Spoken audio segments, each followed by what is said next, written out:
ಕಾರ್ಯಕ್ರಮದ ಪ್ರಾರಂಭದಲ್ಲಿ ಹೇಳ್ತಿದ್ರಿ ಭಗವಂತ ಏನೋ ಹಣೆ ಬರವನ್ನ ಬರೆದು ಕಳಿಸಿರ್ತಾನೆ, ಆದ್ರೆ ಹಣೆ ಬರವನ್ನ ಬದಲಾಯಿಸ್ಕೊಳ್ಬಹುದು ಕೂಡ ಅಂತ.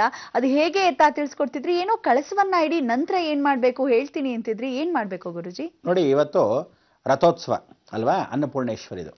ಅನ್ನಪೂರ್ಣೆ ಏನು ಮಾಡಿದ್ರು, ಬ್ರಹ್ಮ ಕಪಾಲ ಕೈಗೆ ಮೆತ್ಕೊಂಡಿರೋ ಹಣೆ ಬರವನ್ನೇ ಶಿವಂದು ಬದಲಾಯಿಸಿದವಳು ಅವಳು.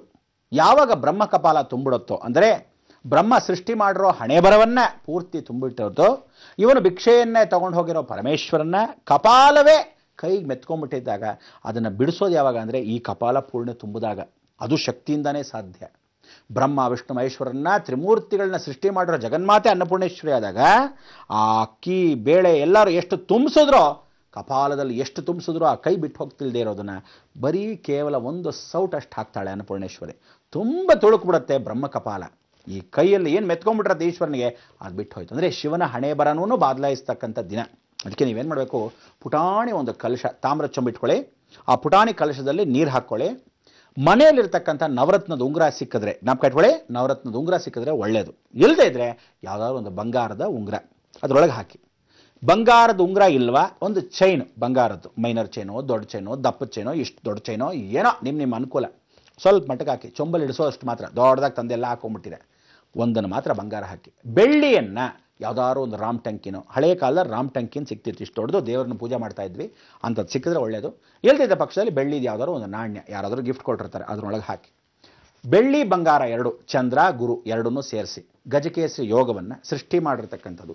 ನೀವು ಒಂದು ಪುಟಾಣಿ ತಾಮ್ರದ ಬಟ್ಲಲ್ಲೋ ಅಥವಾ ತಾಮ್ರದ ತಟ್ಟೆಯಲ್ಲೋ ಅಥವಾ ಹಿತ್ತಾಳಿ ತಟ್ಟೆಯಲ್ಲೋ ಬೆಳ್ಳಿ ತಟ್ಟೆಯಲ್ಲೋ ಅಕ್ಕಿಯನ್ನು ಹಾಕ್ಕೊಳ್ಳಿ. ಅದರಲ್ಲಿ ಕಲಶ ಇಟ್ಕೊಳ್ಳಿ. ನೀರನ್ನು ಹಾಕಿರೋದು ಮುಕ್ಕಾಲು ಭಾಗ ಮಾತ್ರ ನೀರು ಹಾಕಬೇಕು. ಅದರೊಳಗೆ ಹಾಕಿರೋ ಬಂಗಾರ ಮತ್ತು ಬೆಳ್ಳಿ ಹಾಕಿ ಲಾವಂಚ ಜ್ಞಾಪಕವಾಗಿ ಹಾಕಬೇಕು. ಜ್ಞಾಪಕ ಇಟ್ಕೊಳ್ಳಿ, ಲಾವಂಚ ಜ್ಞಾಪಕವಾಗಿ ಹಾಕಬೇಕು. ಇದನ್ನು ಹಾಕಿ ಭಾಳ ಉತ್ತಮೋತ್ತಮ ಬರೀ ವೀಳ್ಯದೆಲೆ ಮಾವಿನ ಸೊಪ್ಪು, ತೆಂಗಿನಕಾಯಿ ಹಿಂಗೆ ಇಡಬಾರ್ದು, ಬರೀ ವೀಳ್ಯದೆಲೆ ಮಾವಿನ ಸೊಪ್ಪು ಇದನ್ನು ತಗೊಂಡು ಮನೆ ಸುತ್ತಲೂ ಪ್ರದಕ್ಷಿಣೆ ಮಾಡೋ ಅವಕಾಶವಿದ್ದರೆ 1 2 3 ಪ್ರದಕ್ಷಿಣೆ ಮಾಡಬೇಕು. ಜ್ಞಾಪಕ ಇಟ್ಕೊಳ್ಳಿ, ಮನೆ ಸುತ್ತಲೂ ಪ್ರದಕ್ಷಿಣೆ ಮಾಡೋ ಹಾಗಿದ್ರೆ 1 2 3 ಸುತ್ತು. ಅಕಸ್ಮಾತ್ ಆಗದಿದ್ರೆ ಟೆರಸ್ ಮೇಲೆ 3 ಸುತ್ತು ಹಾಕಿ. ಇಲ್ಲದಿದ್ದರೆ ದೇವರ ಮನೆಯಲ್ಲಿ ಪ್ರದಕ್ಷಿಣೆ ಮಾಡೋ ಅವಕಾಶವಿದ್ದರೆ ಪ್ರದಕ್ಷಿಣೆ ಮಾಡ್ಕೊಳ್ಳಿ. ದೇವ್ರ ಮನೆ ಒಳಗೆ ಹಾಲಲ್ಲಿ ಗಿಲಲ್ಲಿ ಮಾಡಬಾರ್ದು. ಜ್ಞಾಪಕ ಇಟ್ಕೊಳ್ಳಿ, ಒಳಗೆ ಒಬ್ಬರೇ ಹೋಗಿ ನಿಂತ್ಕೊಂಡು ಒಂದು ಸಲ ಪ್ರದಕ್ಷಿಣೆ ಮಾಡಬೇಕು. ಕಲಶನ ನೀವು ಅಕಸ್ಮಾತ್ ಮನೆ ಸುತ್ತಲೂ ನೀವು ತಗೊಳಕ್ಕಾಗದೇ ಇದ್ರೆ ಕಲಶನ ಇಟ್ಟು ಕಲಶನ ನೀವು ಪ್ರದಕ್ಷಿಣೆ ಮಾಡಬೇಕು ದೇವ್ರ ಮನೆಯಲ್ಲಿ. ಎಲ್ಲೇ ಹಾಲಲ್ಲ, ಹೊರಗಡೆ ಅಲ್ಲ. ಚಿಕ್ಕದಾಗಿದ್ದರೆ ಜಾಗ ಅಡುಗೆ ಮನೆಯಲ್ಲಿ ಒಳಗೆ ಇಟ್ಕೊಳ್ಳಿ. ದೇವ್ರ ಮನೆ ಇಟ್ಕೊಂಡಿರ್ತೀರ ಭಾಳ ಜನ. ಕೆಲವರು ಹಾಲಲ್ಲಿ ದೇವ್ರ ಮನೆ ಇದ್ದರೆ ಒಂದು ಕಲಶವನ್ನು ದೇವ್ರ ಮನೆಯಲ್ಲೇ ಇಟ್ಟು ಪ್ರದಕ್ಷಿಣೆ ಮಾಡುವಷ್ಟು ಅವಕಾಶ ಇಟ್ಕೋಬೇಕು. ನಿಧಾನಕ್ಕೆ ಹೋಗಬೇಕು. ಆ ಕಡೆ ದೀಪ ಗೀಪ ಇರಬಾರ್ದು, ಹುಷಾರಾಗಿ ಹೋಗಿ. ಯಾಕಂದರೆ ಆ ಕಡೆ ದೀಪ ಕಲಿಸ್ಬಿಟ್ಟು ಏನೋ ದೇವ್ರಿಗೆ ತಳ್ಳಿಬಿಟ್ಟಿದೆ, ಸೆರಗಿರಿಗೆಲ್ಲ ದೊಡ್ಡದಾಗಿರುತ್ತೆ, ಕಾಟನ್ ಸೀರೆ ಆದರೆ ಕಷ್ಟ ಆಗುತ್ತೆ, ಅಥವಾ ರೇಷ್ಮೆ ಸೀರೆ ಆದರೆ ಹೀಗೆ ಅಂದ್ಬಿಟ್ಟಿರ್ತಾರೆ, ಗೊತ್ತಿಲ್ಲ. ಸಾಯಂಕಾಲ ಇವತ್ತೇ ಮಾಡಬೇಕು. ಜ್ಞಾಪಕ ಇಟ್ಕೊಳ್ಳಿ, 3 ಸಲ ಕಾಯ ವಾಚ ಮನಸ್ಫೂರ್ತಿಯಾಗಿ ಸ್ಮರಣೆ ಮಾಡ್ಕೊಳ್ಳಿ. ಈ ರಥೋತ್ಸವಂದು ಇದನ್ನು ಪ್ರದಕ್ಷಿಣೆ ಮಾಡಿದ ಮೇಲೆ ಈ ಕಲಶದಲ್ಲಿರ್ತಕ್ಕಂಥ ನೀರನ್ನು ತುಳಸಿಗೆ ಹಾಕಬೇಕು. ಅಕಸ್ಮಾತ್ ಪ್ರದಕ್ಷಿಣೆ ನಿಮಗೆ ಆಗುತ್ತೆ ಅಂದರೆ ಅಲ್ಲಿಂದನೇ ಬರ್ತಾ ಸ್ವಲ್ಪ ಮಟ್ಟಿಗೆ ತುಳಸಿ ಹಾಕಿ ಆ ನೀರನ್ನು ಮನೇಲಿರೋರಿಗೆಲ್ಲರೂ ಪ್ರೋಕ್ಷಣೆ ಮಾಡಿ. ಸ್ವಲ್ಪ ಅಕ್ಕಿ ತಟ್ಟೆ ಒಳಗೆ ಇಟ್ಕೊಂಡಿರ್ತಾರೆ, ಕಲಶ ಏನು ಇಟ್ಕೊಂಡಿರ್ತಾರೆ, ಆ ಅಕ್ಕಿನ ಅಡುಗೆಗೆ ಉಪಯೋಗಿಸ್ತಕ್ಕಂಥದ್ದು. ಮನೆಯಲ್ಲಿ ಯಾವತ್ತು ಸಮೃದ್ಧಿಯಾಗಿರಲಿ ಅಂತ ಸ್ವಲ್ಪ ಮಟ್ಟಿಗೆ ಅಕ್ಷತೆ ಕಾಳನ್ನ, ಆ ಅಕ್ಕಿ ಕಾಳನ್ನ ಕ್ಯಾಶ್ ಬಾಕ್ಸಲ್ಲಿ ಇಟ್ಕೊಳ್ಳೋದು. ಒಂದು ಪುಟ್ಟು ಪ್ಲಾಸ್ಟಿಕ್ ಕವರ್ಲ್ಲಿ ಹಾಕೊಳ್ಳಿ, ಸೀಲ್ ಮಾಡಿರೋ ಪ್ಲಾಸ್ಟಿಕ್ ಕವರು ಇಲ್ಲ, ಒಂದು ಪ್ಲಾಸ್ಟಿಕ್ ಕವರ್ಲ್ಲಿ ಹಾಕಿ ಅದನ್ನು ಸೀಲ್ ಮಾಡಿ ಸ್ಟೇಪ್ಲರ್ ಏನು ಹಾಕಿ ಅದನ್ನು ಅಕ್ಕಿ ಕಾಳನ್ನ ಕ್ಯಾಶ್ ಬಾಕ್ಸ್ ಇಡೋದು. ದೇವ್ರ ಮನೇಲಿ ಒಂದು ಸ್ವಲ್ಪ ಅಕ್ಷತೆ ಕಾಳನ್ನು ಸ್ವಲ್ಪ ಅಕ್ಷತೆ ಕಾಳನ್ನು ಒಂದು ಶಂಕುನಲ್ಲ, ಆ ಶಂಕುಲ್ಲಿ ನೀರು ಹಾಕಿ ಮನೆಯಲ್ಲಿ ಅಕ್ಕಿ ಡಬ್ಬ ಇದ್ದರೆ ಅಕ್ಕಿ ಡಬ್ಬದಲ್ಲಿ ಹಾಕಿ. ಇಷ್ಟನ್ನು ಮಾಡಿಕೊಂಡು 3 ಕಡೆ ಅಕ್ಕಿ ಡಬ್ಬದಲ್ಲೇ ಒಂದು ಸ್ವಲ್ಪ, ಕ್ಯಾಶ್ ಬಾಕ್ಸಲ್ಲೇ ಒಂದು ಕವರ್ಲ್ಲಿ ಹಾಕಿ ಸ್ವಲ್ಪ, ಇನ್ನೊಂದು ಸ್ವಲ್ಪ ದೇವ್ರ ಮನೆಯಲ್ಲಿ ಶಂಕು ಒಳಗೆ ನೀರು ಹಾಕಿ ಸ್ವಲ್ಪ. ಈ 3ನ್ನ ಪ್ರದಕ್ಷಿಣೆ ಮಾಡಿದ ಮೇಲೆ ಹಾಕಬೇಕು. ನೀವು ದೇವ್ರ ಮನೆಯಲ್ಲಿ ಅದನ್ನೇ ಪ್ರದಕ್ಷಿಣೆ ಮಾಡಿದ್ರು ಆ ನೀರನ್ನು ಮನೆಯವರಿಗೆಲ್ಲ ಪ್ರೋಕ್ಷಣೆ ಮಾಡಿ ತುಳಸಿಗೆ ಹಾಕಿ ಪ್ರಾರ್ಥನೆ ಮಾಡ್ಕೋಬೇಕು. ತುಳಸಿಗೆ ಹಾಕಿದ ಮೇಲೆ ಬೇರೆಯವ್ರಿಗೆ ತಲೆಗೆ ಪ್ರೋಕ್ಷಣೆ ಮಾಡ್ಕೋಬೇಕು. ಇದನ್ನು ಮಾಡಿ ಅನ್ನಪೂರ್ಣೆ ಸದಾಪೂರ್ಣೆ ಶಂಕರ ಪ್ರಾಣವಲ್ಲಭೆ ಜ್ಞಾನ ವೈರಾಗ್ಯ ಸಿದ್ಧಾರ್ಥಂ ಭಿಕ್ಷಾಂದೇಹಿ ಚ ಪಾರ್ವತಿ. ಮನೆಯಲ್ಲಿ ಏನಿರಲಿ ಎಲ್ಲದೆ ಹೋಗಲಿ, ದಾರಿದ್ರ ಒಂದು ಹೊತ್ತು ಊಟಕ್ಕೆ ಗತಿ ಇಲ್ಲದೆ ಮಾಡಬೇಡ. ಎಷ್ಟೇ ಕಷ್ಟ ಬರಲಿ ನಮ್ಮ ಕೈಯಲ್ಲಿ ಸ್ವಲ್ಪ ಮಟ್ಟಿಗಾದರೂ ಯಾರಿಗಾದರೂ ಬನ್ನಿ ಊಟ ಮಾಡೋಣ ಅಂತಾದರೂ ಹೇಳೋಷ್ಟು ಮಟ್ಟಿಗಿಡು. ನಮಗೇ ಗತಿ ಇಲ್ಲದೆ ಮಾಡಿಬಿಡ್ಬೇಡ. ಸ್ವಲ್ಪಕ್ಕೆ ಎಷ್ಟೋ ಜನಕ್ಕೆ ಇವತ್ತು ಅವ್ರಿಗೆ ಗತಿ ಇಲ್ಲದೆ ಆಗೋಗಿದೆ. ಇಂಥದ್ದು ಪರಿವರ್ತನೆ ಆ ಮನೇಲಿ ಮಾಡ್ಕೊಳ್ಳಿ. ಖಂಡಿತವಾಗ್ಲೂ ನಿಮ್ಮ ಮನೇಲಿ ರಥೋತ್ಸವ ಅನ್ನಪೂರ್ಣೇಶ್ವರಿಗೆ ಹೇಗೆ ಮಾಡ್ತೀರಾ, ಆ ಅಕ್ಕಿಯನ್ನು ಸ್ಮರಣೆ ಮಾಡಿಕೊಂಡು ಪ್ರಾರ್ಥನೆ ಮಾಡ್ಕೊಳ್ಳತಕ್ಕಂಥದ್ದು. ಮನೆ ಮಟ್ಟಿಗೆ ರಥೋತ್ಸವ ದಿವಸ ಇದನ್ನು ನೀವು ಮಾಡಿದ್ರೆ ಬಹಳ ಸಂತೋಷ. ಅನ್ನಪೂರ್ಣೇಶ್ವರಿ ಸ್ವತಃ ಬಂದು ನೆಲೆಸ್ತಾಳೆ. ಅಕಸ್ಮಾತ್ ಅನ್ನಪೂರ್ಣೇಶ್ವರಿ ವಿಗ್ರಹ ಯಾರ ಮನೇಲಿ ಇದೆಯೋ ಅಥವಾ ಜ್ಞಾಪಕ ಇಟ್ಕೊಳ್ಳಿ, ಯಾರ ಮನೇಲಿ ಇದೆಯೋ ಕಲಶದ ಮುಂದೆ ಇಟ್ಟು ಅಕ್ಕಿ ಮುಂದೆ ಪ್ರಾರ್ಥನೆ ಮಾಡ್ಕೊಳ್ಳಿ. ಆ ಅಕ್ಕಿಯನ್ನ ಏನಿದೆ ಮಕ್ಕಳಿಗೆ ಅನ್ನಪ್ರಾಸನಕ್ಕೆ ಏನಾದರೂ ಹೊಸದಾಗಿ ಯಾರಿಗಾದರೂ ಅನ್ನಪ್ರಾಸನ ಆಗಬೇಕು ಅಂದರೆ ನಿಮ್ಮ ಮನೆಯಿಂದ ಪ್ರಾರ್ಥನೆ ಮಾಡ್ಕೋಬೋದು. ಯಾವ ಕಾಲಕ್ಕೂ ಅಕ್ಕಿಯನ್ನ ಮಂತ್ರಾಕ್ಷತೆ ಕಲ್ಸಕ್ಕೆ ಹೋಗಬಾರ್ದು. ಉಳಿದ ಅಕ್ಕಿಯನ್ನ ಅನ್ನಕ್ಕಾದರೂ ಉಪಯೋಗಿಸ್ಕೊಳ್ಳಿ, ಅಥವಾ ಪ್ರಸಾದಕ್ಕಾದರೂ ಉಪಯೋಗಿಸ್ಕೊಳ್ಳಿ, ಊಟಕ್ಕಾದರೂ ಉಪಯೋಗಿಸ್ಕೊಳ್ಳಿ. ಈ ಅಕ್ಕಿಯನ್ನ ಅನ್ನವನ್ನ ಮಾಡಬೇಕಾದ್ರೆ ದಯವಿಟ್ಟು ಮಾಂಸದ ಊಟವನ್ನ ಇದಕ್ಕೆ ಸೇರಿಸ್ಕೋಬೇಡಿ. ಅರ್ಥ ಆಯ್ತಾ? ಸುಮ್ಮನೆ ಶೇರ್ವ ಮಾತ್ರ ಹಾಕೊಂಡೆ ಮೇಲಿರೋ ಮಾಂಸ ತುಂಡು ಹಂಗೆ ಬಿಟ್ಬಿಟ್ಟಿದ್ದೀನಿ. ಕೆಲವರೆಲ್ಲ ಏನು ಗೊತ್ತಾ, ನಾವು ವೆಜಿಟೇರಿಯನ್ನು, ನಮ್ಮ ಮನೇಲಿ ಅದೇನೋ ಮೊಟ್ಟೆ ಸಾರು ಮಾಡಿದ್ರು, ಇಲ್ದೇರೆ ಏನೋ ಮಾಂಸದ ಸಾರು, ಕಾಲು ಸೂಪ್ ಮಾಡಿದ್ರು ಅಂತ ಇಟ್ಕೊಳ್ಳಿ. ಮಾಡಿದ್ಮೇಲೆ ಏನು ಮಾಡ್ತೀರಾ ಗೊತ್ತಾ, ಇಲ್ಲ ಮೇಲ್ ಮಾತ್ರ ತಿಳಿ ಹಾಕೊಂಡ್ರೆ ಇವ್ನ ಮೇಲ್ ತಿಂದ್ರೆ ಏನೋ ಅದ್ರೊಳಗೆ ಪೀಸ್ ತಿಂದ್ರೆ ಏನೋ ಎಲ್ಲ ಒಂದೇ. ಅದಕ್ಕೋಸ್ಕರ ಅದರ ಲೆಕ್ಕ ಬಿಟ್ಬಿಟ್ಟು ಈ ಅಕ್ಕಿಗೆ ಏನು ಮಾಡ್ತೀರಾ, ಸ್ವೀಟಾಗಿಯೇ ತಿನ್ನಬೇಕು.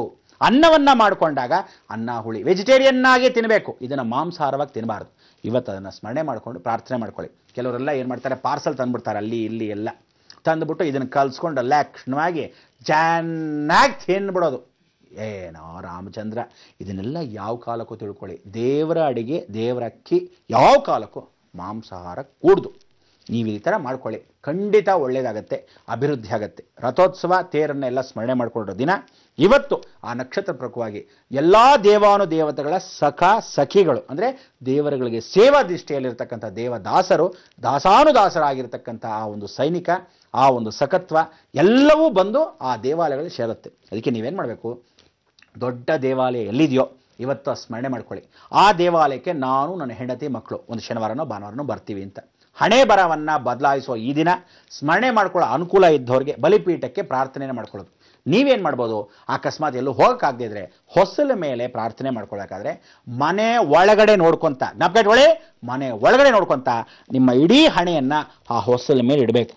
ಸಾಷ್ಟಾಂಗ ಮಾಡೋದು ಗಂಡಸರು, ಹೆಂಗಸರು ಸುಮ್ಮನೆ ಹಾಗೆ ನಮಸ್ಕಾರ, ಹಣೆಯನ್ನ ಹೊಸಲ ಮೇಲೆ ಇಟ್ಟು ಮಹಾಲಕ್ಷ್ಮೀ ನಮೋಸದೆ ಸುಮ್ಮನೆ ಇಟ್ಬಿಟ್ಟು ಎತ್ಬಿಡೋದಲ್ಲ, ಸ್ವಲ್ಪ ತಲೆ ಪ್ರಾರ್ಥನೆ ಮಾಡಿ.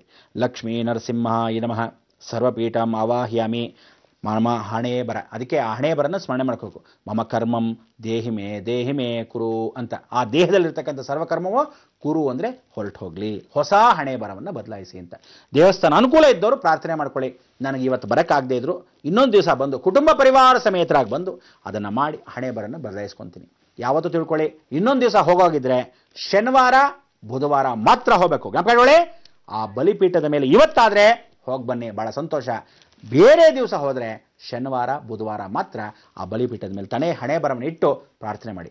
ಮಧ್ಯಾಹ್ನ ಮಾಡಬಾರ್ದು, ಬೆಳಗ್ಗೆ ಮಾಡಬೇಕು, ಇಲ್ಲ ಸಾಯಂಕಾಲ ಮಾಡಬೇಕು. ಜ್ಞಾಪಕ ಇಟ್ಕೊಳ್ಳಿ. ಇಷ್ಟೂ ಸ್ಪಷ್ಟೀಕರಣ ನೀಡಿರೋ ಈ ಹಣೆ ಬರಗಳೆಲ್ಲರೂ ಒಳ್ಳೆಯವರಾಗಕ್ಕೆ, ಬದಲಾವಣೆಗಳಾಗಕ್ಕೆ, ಸಾಕ್ಷಾತ್ ಎಲ್ಲ ದರೋಡೆಕೋರರಾಗಿರ್ತಕ್ಕಂಥ ಅವಕಾಶವನ್ನು ಹೊಂದಿರೋರು ಎಲ್ಲರೂ ವಾಲ್ಮೀಕಿ ಋಷಿ ಇದ್ದ ಹಾಗೆ ಆ ಮಾರ್ಪಾಡಾಗಲಿ ನಿಮ್ಮ ಜೀವನದಲ್ಲಿ. ಅನ್ನಪೂರ್ಣೇಶ್ವರಿ ಸದಾ ಕಾಲದಲ್ಲಿ ಒಪ್ಪತ್ತು ಊಟಕ್ಕೂ ಇಲ್ಲದೆ ಇದ್ದ ಹಾಗಿದ್ದ ದಾರಿದ್ರ್ಯಗಳನ್ನೆಲ್ಲ ಹೋಗಲಾಡಿಸಿ ನಿಮ್ಮನಲ್ಲೂ ಇನ್ನೊಬ್ಬರಿಗೆ ಊಟ ಹಾಕುವಷ್ಟು ಶಕ್ತಿ ಭಗವತೆ ಕೊಡಲಿ ಅಂತ ಹೇಳಿ ನಿಮ್ಮ ಹಣೆ ಬರಗಳು ಹೀಗೆ ಭಗವಂತನ ಕೃಪಾ ಕಟಾಕ್ಷ ಒಳ್ಳೆಯದಾಗಲಿ ಅಂತ ಮಂಗಳವನ್ನು ಹಾಡೋಣ. ಹೇಳಿ ನೋಡೋಣ. ಲೋಕ ಸಮಸ್ತ ಸುಖಿನೋ ಭವಂತು, ಸನ್ಮಂಗಳಾನಿ.